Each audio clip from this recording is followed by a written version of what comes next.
All right, guys, it's time to revisit well, I did the unboxing. This time I'm going to share with you some specs on the watch, I guess. This is my actual Rolex no-date Submariner, the current generation, the 41 mil, everyone's calling it. So it's the 124060, released in 2020. I picked it up on June 5th of 21. Been wearing it every day since I picked it up at Lucido Fine Jewelry. Seba was my salesperson. She was awesome, and highly recommend you contact her. There's her email, and I'll put a link to Lucido down below. Where I picked it up, there was no like collaboration or anything like that with the brand. It was just, thankfully, I met up with my buddy Detroit Spartan and a couple other people, but Detroit Spartan has a well-established relationship with Lucido and Seba, and pretty much helped make this happen. So there's many ways you can find yourself a Rolex watch, and if you're picking up at retail from an authorized dealer, I think you just need to go be a good person and stop in and visit with them and develop a relationship with a salesperson. It doesn't necessarily mean you need to have a ton of money and go in there and buy a bunch of different watches. Like a lot of people will tell you that's what you have to do. That's not always the case. There's other scenarios that can present themselves. I think if you're just genuine and you go in there and you're not a flipper, you're looking to actually own and experience a luxury timepiece, which is what Rolex is. In my case, I had the inside contact with my buddy, and I also was celebrating my 50,000 subscriber mark.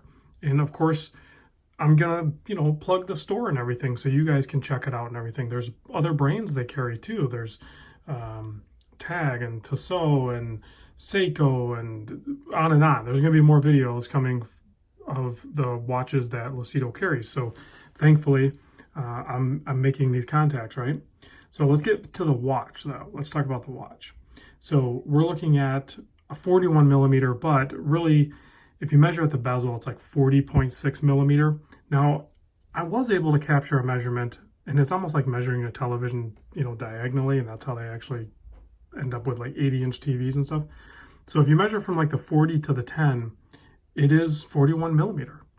So even though it doesn't feel or look, it definitely feels and looks more like a 40 and a half, because that's realistically more what it is. The lug to lug is a 48 millimeter. The thickness is only 12.5. That really, really helps. All these numbers, and then with that perfect 12.5. So a lot of divers out there are in the 13.5 millimeter. So this is only 12.5.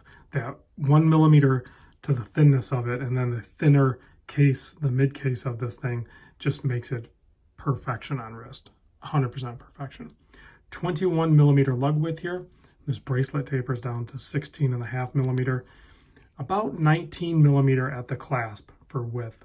So I haven't really spent any time with the previous generation of the Submariner, the Maxi case, Maxi dial, I forget what they call the case, the larger case. So this one is, I think, a little bit more true to what the Submariner really was going for its design, that it's really hasn't changed a ton. It's evolved, but it's definitely the same design, and it's definitely captured in this newer model way more so than the previous one, because you have nice, thinner, tighter lugs.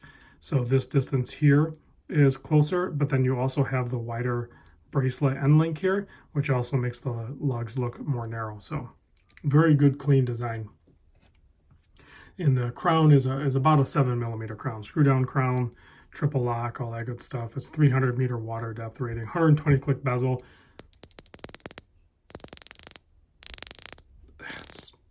That is so good. Best bezel action I've ever handled. It is so pleasing. So, ceramic bezel insert. You're going to have that really good lume that Rolex does. Nice cool blue lume. We'll look at that in a moment as well. Pretty sterile case back here. Well, very sterile actually. There's literally nothing on there, which there's, real estate there if you wanted to do a special engraving for a gift or special occasion or something like that. Maybe I could have had that engraved or something, 50K or something. That would have been kind of fun. And just I mean, it's perfection, guys.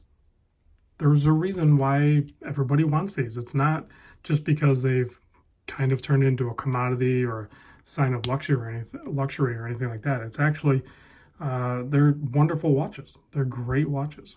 So has the glide lock on it. I gotta be honest with you, everyone gives that a lot of attention. I don't think I've ever adjusted the glide lock. Pretty much it was sized up and the time was set at Lucido, and I haven't fiddled with it. And I've been wearing it every day for the last 40 plus days, and it's running, I think, from the time of purchase to now, it's down 5 seconds from the clock. So that's pretty dang accurate. That is mind-blowingly accurate. So this 3230 movement that's in this is just so well regulated. It is such a wonderful movement. 70-hour power reserve, all that good stuff. So it has everything you would want in a time-only watch. I like the symmetrical layout of the dial. There's no interruption. The date magnifier is cool on like Datejust or whatever other models that you're getting of the Submariner or the Rolex lineup that is going to have the date magnifier. I like them. Don't get me wrong. But what I don't like about them is I'm a little fanatic about trying to keep it wiped clean. And there will always be like little specks that build up like right around the edge of the date magnifier. Plus it upsets the balance of the dial. I mean, look how clean this is. This is such, I mean, there's a reason why so many other watches kind of mimic the design characteristics of this watch. It's because they nailed it the first time around. Nice engraved Riad on this guy. Just a fun touch that you'll notice. You know what I mean? You see that when you're looking down occasionally, you'll see that there's engravings on there. Most watches don't have that. Beautiful ink black lacquer dial. Excellent polished handset and indices. Those are all white gold. Let's pop it on wrist so you can see what it looks like on my 7¼ inch wrist. And like I said, I've been wearing it every day. See, I don't think I got the glide lock adjusted where I had it before. I'll let it out a little bit, but yeah, I work outside. I work with you know, pipe wrenches and tools and everything like that, and I've been just wearing it nonstop. And there's some scratches on it. Here, I'll show you some on the side of the case here. Let me wipe it clean real quick and zoom in, and you'll see right there. So I have a few scratches on it. They're minor. I'm not stressed out about it at all. There's going to be a lot more as I wear it. And yeah, it is a smudge magnet too. I try to keep it wiped, but you can't. I mostly just wipe the face of it a little bit during the day when I'm wearing it, just so it doesn't bother me too much. But give it a quick wash, you know, and you're good to go again. The only thing the only thing I think maybe people could gripe about on it is they're hard to get, right? I get that. But you got to put in a little bit of effort, put in a little bit of work, and I think you'll find that they can be had. You know, pick one model that you actually want. Like I actually picked this watch. It wasn't like I got a hold of the people that I was dealing with and said, well, what do you have? No.